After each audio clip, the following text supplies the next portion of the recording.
अस्सलाम वालेकुम व्यूअर्स, आपका मेज़बान उस्मान अहमद आपकी पसंदीदा चैनल BSE लर्निंग में आपकी खिदमत में हाजिर है। तो क्वेश्चन नंबर 1 में वो ये कहता है कि आपने एक टेक्स्ट लिखना है 4 लाइंस का, जिसके अंदर पहली लाइन जो वो टेक्स्ट की होगी, दूसरी जो वो कहता है कि कोई भी आप करैक्टर जो वो इनपुट कर सकते हैं। फिर वो कहते हैं इंटीजर वैल्यू हो सकती है, कोई फ्लोटिंग पॉइंट वैल्यू हो सकती है। तो वो बेसिकली आपसे 4 जो है वो वैल्यूज़ जो वो प्रिंट आउट करवाना चाह रहा है।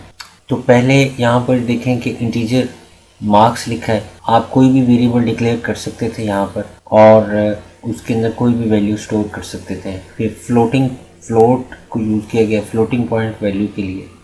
करैक्टर ग्रेड, ये करैक्टर टाइप का वेरिएबल लिया गया है। तो बेसिकली वो आपको इस प्रोग्राम में ये बताना चाहता था कि आप कौन कौन सी वैल्यूज़ जो वो सी लैंग्वेज के अंदर स्टोर कर सकते हैं वेरिएबल्स के अंदर। एक इंटीजर टाइप वैल्यूज़ होती हैं जो कि पॉइंट के बगैर होती हैं। फिर वो वैल्यूज़ होती हैं जो कि पॉइंट वाली वैल्यूज़ होती हैं, उनको डिक्लेयर करने के लिए हम फ्लोट को जो यूज़ करते हैं। करैक्टर टाइप वैल्यू को स्टोर करने के लिए हम CHAR करैक्टर डेटा टाइप को यूज़ करते हैं। तो इनमें देखें फ़र्क क्या है कि जो न्यूमेरिक वैल्यू होती है ना, उसको बगैर इन्वर्टेड कॉमास के लिखा जाता है, लेकिन जो हमारी करैक्टर टाइप वैल्यू होती है उसको आपने इन्वर्टेड कॉमास में लिखना है। बेसिकली ये जो यहाँ पर पोर्शन किया गया है, ये असाइनमेंट का पोर्शन, या आप इसको इनिशियलाइजेशन का नाम जो वो दे सकते हैं। वेरिएबल इनिशियलाइजेशन एक ऐसा प्रोसेस है जिसमें हम वेरिएबल की डेटा टाइप, वेरिएबल का नाम और उसकी जो वैल्यू होती है हम उसको सेट कर देते हैं। तो एक ऐसा प्रोसेस जिसमें हम वेरिएबल की टाइप, वेरिएबल का नाम और उसकी वैल्यू सेट करते हैं, उस लाइन को या उस स्टेटमेंट को वेरिएबल इनिशियलाइजेशन का नाम दिया जाता है। तो यहाँ पर बेसिकली पहले इंटीजर वेरिएबल की इनिशियलाइजेशन की गई है, फिर फ्लोट की इनिशियलाइजेशन की गई है, और फिर करेक्टेड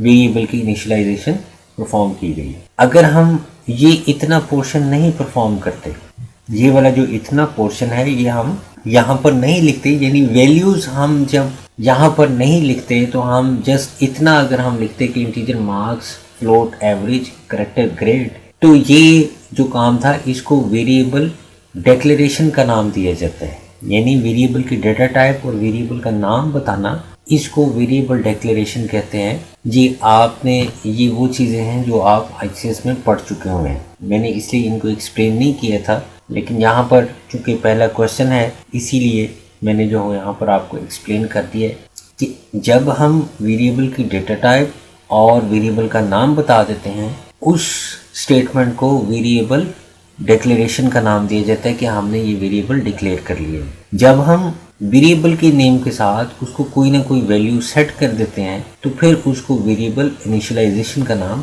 दिया जाता है। अगर हम इनिशियलाइजेशन परफॉर्म नहीं करते तो फिर हम क्या करते हैं, हम फिर असाइनमेंट स्टेटमेंट जो परफॉर्म करते हैं। लाइक जिस तरह से इंटीजर मार्क्स लिख के मैंने यहाँ सेमीकोलन लगा लिया, तो आगे आप क्या लिखते थे, मार्क्स इक्वल टू 786। तो फिर 2 लाइनों में जो हमें ये काम करना पड़ता है।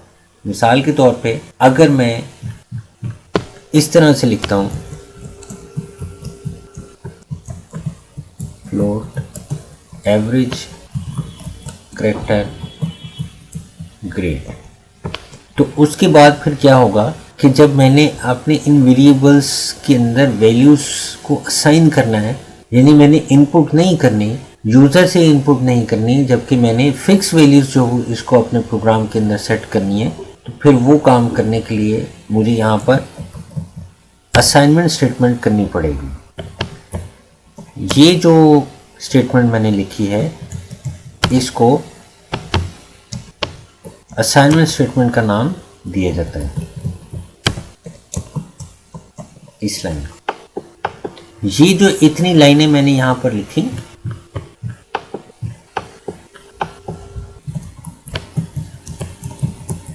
ये वेरिएबल डिक्लेरेशन है और ये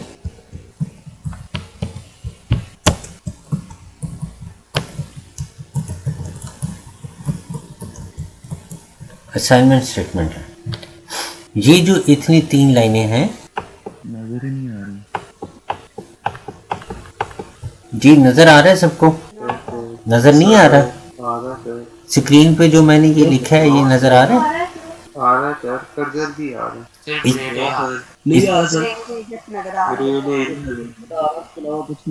ग्रेड ए लिखा हुआ है और बाकी चीजें नजर नहीं आ रही। चले मैं दोबारा लिख देता हूँ, मैं दोबारा लिख देता हूँ। असल में ग्रेड ए तो मैंने, वो तो नजर ही नहीं आना चाहिए था। अब मैंने लिखा इंटीजर मार्क्स, नजर आया आपको? अगर मैं इतनी लाइन लिखता ना तो ये वेरिएबल डिक्लेरेशन कहलाती है। वेरिएबल की डेटा टाइप और वेरिएबल का नाम जब हम अपनी लैंग्वेज में मेंशन करते हैं तो इसको वेरिएबल डिक्लेरेशन कहते हैं। फ्लोट, एवीजी, करैक्टर, ग्रेड, ये तीनों लाइनों पे एक्चुअली क्या परफॉर्म किया गया है, ये वेरिएबल डिक्लेरेशन परफॉर्म की गई है कि वेरिएबल की डेटा टाइप हमने बता दी और वेरिएबल का हमने नाम बता दिया। तो इस प्रोसीजर को वेरिएबल डिक्लेरेशन कहते हैं। जब हम यहाँ पर उसको वैल्यू भी इनिशियलाइज कर देते हैं ना, फिर वो वेरिएबल डिक्लेरेशन नहीं कहते उसको, फिर हम वेरिएबल इनिशियलाइजेशन कहते हैं। समझ आ गई इसकी? अब जब हमने वेरिएबल को डिक्लेयर कर लिया तो हमने वेरिएबल के अंदर कोई ना कोई वैल्यू सेट करनी है। तो फिर इस लाइन को हम असाइनमेंट स्टेटमेंट का नाम देते हैं। हम ये दोनों जो वो तरह से आपने वेरिएबल के अंदर वैल्यू स्टोर कर सकते हैं। ये हमारी मर्जी है कि हम किस तरह से जो, हाँ जी क्या कहा आपने? सीन के बाद ये इक्वल टू जनरेट करना है? नहीं बच्चे, सीन हम यूज करते हैं उस वक्त जब हम यूजर से इनपुट लेना चाहते हैं। अगर आपको प्रोग्राम में ये कहा जाता है कि आपने यूजर से इनपुट नहीं लेनी, आपने अपने प्रोग्राम के अंदर ये जो वैल्यूज हैं इन्हीं को जो वो आपने इस्तेमाल करना है, या आपको कहा जाता है कि गिवन वैल्यूज हैं, आपको ये वैल्यूज अपने प्रोग्राम के अंदर दे दी जाती हैं। प्रोग्राम स्टेटमेंट के अंदर अगर ये वैल्यूज दे दी जाती हैं कि मार्क्स के अंदर आपने ये वैल्यू स्टोर करनी है, एवरेज के अंदर ये स्टोर करनी है, ग्रेड के अंदर ये स्टोर करना है और फिर इसको सी आउट के साथ आपने प्रिंट आउट करना है, तो फिर आपको सी इन करने की ज़रूरत नहीं है। आपने सिंपली वेरिएबल्स को डिक्लेयर करना है और इन वेरिएबल्स के अंदर आपने ये वैल्यूज को स्टोर करना है और सी आउट स्टेटमेंट को यूज़ कर लेना है। अगर प्रोग्राम में आपको ये कहा जाता है कि आप यूज़र से इनपुट लें, यूज़र से जो वो आप कंसोल पे जो वो इनपुट लें, या सिंपल इतना आ जाता है कि इनपुट दिस, या जिस तरह से आपने वो ट्राइंगल वाला क्वेश्चन किया था कि input 3 sides of triangle from user, तो फिर हमने सी इन को जो वो यूज़ करना है क्योंकि वो यूज़र से इनपुट लेनी होती है। तो वो फिर कंसोल पे जो वो यूज़र खुद अपनी मर्जी से इनपुट करता है। लेकिन जब ये गिवन नहीं होता तो फिर उस वक्त हम इसको जो वो इस्तेमाल नहीं करते। जैसा कि यहाँ पर ये देखें, यहाँ पर लिखा हुआ है कि print a text of 4 lines consisting of the character, integer value and floating point value using C out statement. यहाँ पर उसने ये नहीं लिखा कि आपने जो वो यूज़र से इनपुट लेनी है। उसने इस तरह की कोई जो वो आपसे बात नहीं की, उसने इनपुट की बात नहीं की, उसने सिर्फ कहा कि बस इनकी वैल्यूज़ आप सी आउट के साथ प्रिंट आउट कर दें। तो फिर इसलिए यहाँ पर सी इन को इस्तेमाल नहीं किया गया। तो मैं आपको ये बता रहा था कि ये जो मैंने 3 लाइनें ऊपर वाली लिखी हैं, ये बेसिकली क्या है, इनको हम वेरिएबल डिक्लेरेशन का नाम देते हैं। यानी वेरिएबल की डेटा टाइप और वेरिएबल का नाम जब हम बता देते हैं तो उस स्टेटमेंट को वेरिएबल डिक्लेरेशन का नाम दे दिया जाता है। और ये जो हमने काम किया है कि मार्क्स इक्वल टू 786, ये हमने असाइनमेंट स्टेटमेंट इसको बनाया है, यानी हम वेरिएबल को वैल्यू असाइन कर रहे हैं। तो ये दोनों जो स्टेटमेंट्स हैं, इनको अगर आप शॉर्ट फॉर्म में लिखना चाहते हैं, आप नहीं चाहते कि बाद में जो आप असाइनमेंट करें, आप वेरिएबल को डिक्लेयर करने के साथ ही वैल्यू असाइन करना चाहते हैं, जैसा कि ये यहाँ पर किया गया, तो फिर इस स्टेटमेंट को वेरिएबल इनिशियलाइजेशन का नाम दिया जाता है। कि वेरिएबल की डिक्लेरेशन के वक्त जब वेरिएबल को डिक्लेयर करते ही जब आप कोई वैल्यू सेट कर देते तो उसको वेरिएबल इनिशियलाइजेशन का नाम देते हैं। तो यहाँ पर वेरिएबल इनिशियलाइजेशन परफॉर्म की गई है। आप इसको इस तरह भी कर सकते थे, ये आपकी मर्जी है कि आप किस तरह से जो वो इजी फील करते हैं। जिस तरह से आपको आसानी होती है वैसे जो वो आप इनको जो वो इस्तेमाल कर सकते हैं। फिर उसके बाद क्लियर स्क्रीन का फंक्शन यूज़ किया गया और ये एक वन लाइन टेक्स्ट जो वो लिखा गया, एंड लाइन कर दी गई। फिर आगे टोटल मार्क्स, तो मार्क्स के अंदर जो आपकी वैल्यू थी उसको इन्वर्टेड कॉमर्स के बाद लिखा गया ताकि हाँ इसकी वैल्यू प्रिंट आउट हो सके। इसी तरह से एवरेज की वैल्यू प्रिंट आउट हो सके और ग्रेड की जो वैल्यू है वो प्रिंट आउट हो सके। यहाँ पर देखें हमने करेक्टर ग्रेड लिखा है, तो इस करेक्टर ग्रेड के अंदर सिर्फ और सिर्फ एक करेक्टर को हमने स्टोर किया है, क्योंकि यहाँ पर करेक्टर जो डेटा टाइप है वो सिर्फ और सिर्फ एक वैल्यू जो वो स्टोर करती है, एक करेक्टर जो वो स्टोर करती है। एक से ज़ायद करेक्टर्स हम स्टोर नहीं कर सकते। अगर एक से ज़ायद करेक्टर स्टोर करने हो, मिसाल के तौर पे अगर मैं ये कहता कि आप अपना नेम स्टोर करना चाहते हैं, तो नेम स्टोर करने के लिए मुझे यहाँ पर क्या करना पड़ना था, मुझे यहाँ पर करेक्टर n और यहाँ पर मुझे बताना पड़ना था कि मिसाल के तौर पर मेरे पास जो करेक्टर है उसके कितने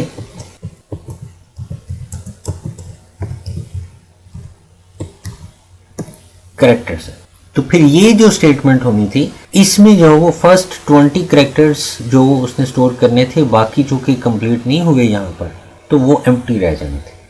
तो जब आपने एक से ज़ायद करेक्टर्स को स्टोर करना होगा तो आपने यहाँ पर इन ब्रैकेट्स के अंदर मेंशन करनी है लेंथ उसकी कि हम कितने करेक्टर्स को स्टोर करना चाहते हैं। जी समझ आ गई कि अगर एक करेक्टर को स्टोर करना है तो ये देखें सिंगल कोट्स मैंने लगाए हैं। अगर एक से ज़ायद करेक्टर्स को स्टोर करना है, एक तो आपने लेंथ मेंशन करनी और दूसरा आपने सिंगल कोट की बजाय इन्वर्टेड कॉमास लगाने हैं। जब आपने इसको प्रिंट आउट करना है तो प्रिंट आउट करने के लिए आपने वहाँ पर ये नहीं लिखना, आपने इसको किस तरह से लिखना है, सी आउट। मैंने ये कहा कि ये लाइन जो है वो वैसे की वैसी है और उसके बाद अब यहाँ पर आपको ये मेंशन करने की ज़रूरत नहीं है, ये गलत हो जाएगा। बस आपने इतना लिखना है, समझ गए बात। जब आपने सी आउट के अंदर आपने वेरिएबल की वैल्यू को प्रिंट करना है तो वहाँ पर आपने उसकी लेंथ मेंशन नहीं करनी, ये सिर्फ आपने डिक्लेरेशन के वक्त जो मेंशन करनी है। समझ आ गई इतनी? Yes sir. जी आप मुझे बताएंगे क्वेश्चन नंबर 1 में किसी को कोई प्रॉब्लम है तो मेरे से पूछ लें। सर ये सी आउट के अंदर जो पहला दिया हुआ आई एम उस्मान खलील, हाँ जी, ये लाइन मैच क्यों लिखी है ऊपर? तो उसने कहा था कि टेक्स्ट आपने प्रिंट आउट करना है जो 4 लाइंस पर मुश्तमिल हो। 3 लाइनें तो इसकी हो गई ना, मार्क्स की, एवरेज की और ग्रेड की। तो चौथी लाइन में जो वो क्या लिखना था उसने ये एक लाइन ये वाली लिख दी। आप कुछ भी लिख सकते हैं। तो ये जब आउटपुट इसकी प्रिंट आउट होनी है तो वो 4 लाइनों पर ही मुश्तमिल होगी ना। पहले ये लाइन लिखी जाएगी, फिर ये लाइन लिखी जाएगी, my total marks are, my average is, my grade is. तो वो एक स्टूडेंट की एक इंफॉर्मेशन 4 लाइनों के अंदर उसने प्रिंट आउट करती है। आप कुछ भी यहाँ पर प्रिंट आउट कर सकते थे। 3 की तो उसने इंस्ट्रक्शन दी है ना कि कंसिस्टिंग ऑफ करेक्टर्स, करेक्टर उसमें होना चाहिए, उसमें इंटीजर वैल्यू होनी चाहिए, उसमें फ्लोटिंग पॉइंट वैल्यू होनी चाहिए। तो देखें ये करेक्टर टाइप वैल्यू आ गई, ये फ्लोट पॉइंट वैल्यू आ गई, ये इंटीजर वैल्यू आ गई। तो फिर इसके अलावा उसने एक वैसी लाइन जो वो यहाँ पर लिख दी। जी समझ आ गई इतनी सबको? ठीक है जी, मैं इसको क्लियर करने लगा हूँ, उसके बाद हम आगे चलते हैं। उसके बाद क्वेश्चन नंबर 2 है, ये ऑलमोस्ट सब ने जो वो कर लिया है। किसी को कोई प्रॉब्लम है इसमें तो मेरे से पूछ ले, किसी का अगर नहीं हुआ तो। सर हाँ जी, ऊपर जब हमने डिक्लेयर किया है वेरिएबल को फ्लोट एरिया और सर्कमफ्रेंस, हाँ जी, CIR, जी जी, तो सर ये एरिया जब फार्मूला उसका लगाया तो 4.0 लिखा है। यस सर ये। हाँ जी। तो अगर हम यहाँ पे सिंपल 4 स्टेरिक 3.14 करेंगे तो क्या इशू होगा?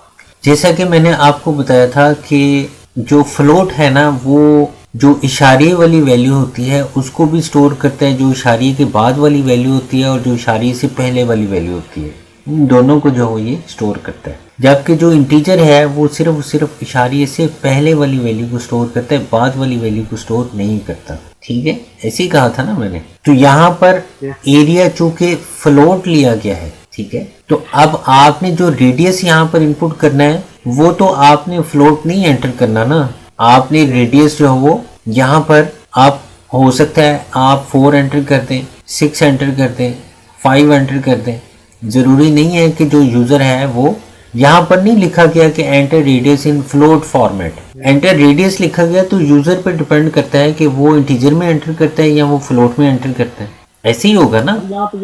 तो यहाँ पर आप 4.0 लिखें या आप 4 लिख लें, इस पे कोई जो वो असर नहीं होना। उसने कैलकुलेशन करनी है और कैलकुलेशन को दोबारा उसने पॉइंट के अंदर कन्वर्ट करके एरिया के अंदर स्टोर कर देना।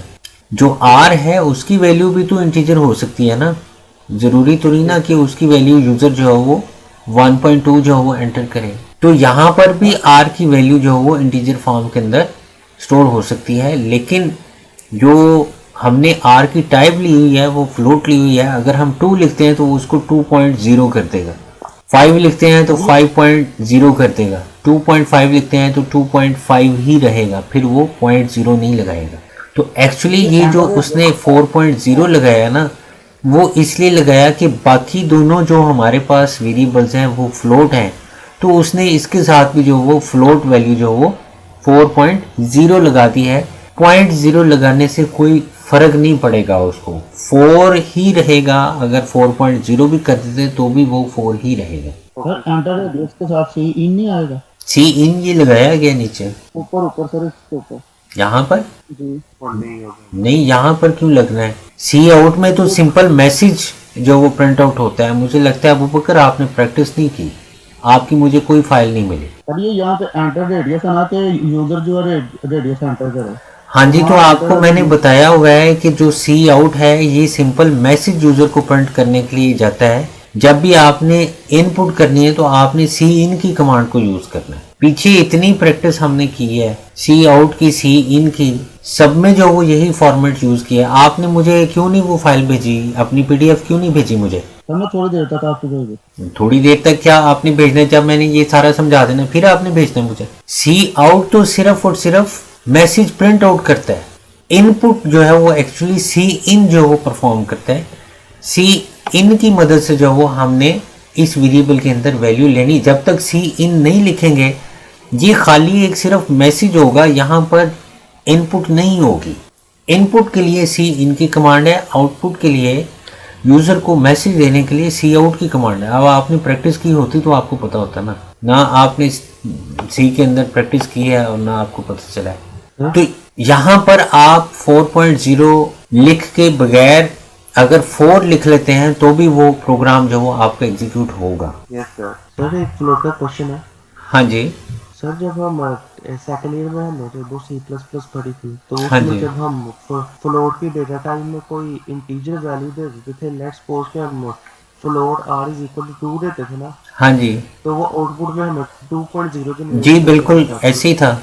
लेकिन ये अब ऐसा नहीं कर रहा, अब 2 ही प्रिंट करता है। नहीं, फिर आपका रिजल्ट इस तरह से हो सकता है ना कि जो रिजल्ट है वो इंटीजर फॉर्म में आप प्रिंट आउट कर रहे हैं। ये भी हो सकता है आप रिजल्ट जो है वो इंटीजर फॉर्म में प्रिंट आउट कर रहे हो, या इसमें थोड़ा बहुत एडिटर का जो है वो फ़र्क आ सकता है। इसके अंदर C++ आप कर रहे हैं, आप सी की कमांड नहीं कर रहे, इसका भी फ़र्क आ सकता है।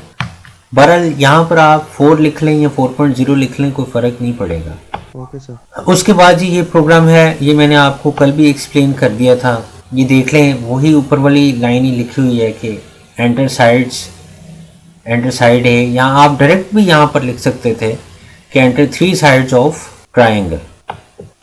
मिसाल के तौर पे मैं यहाँ लिखता हूँ सी आउट, पहले यूज़र को मैसेज जाएगा एंटर 3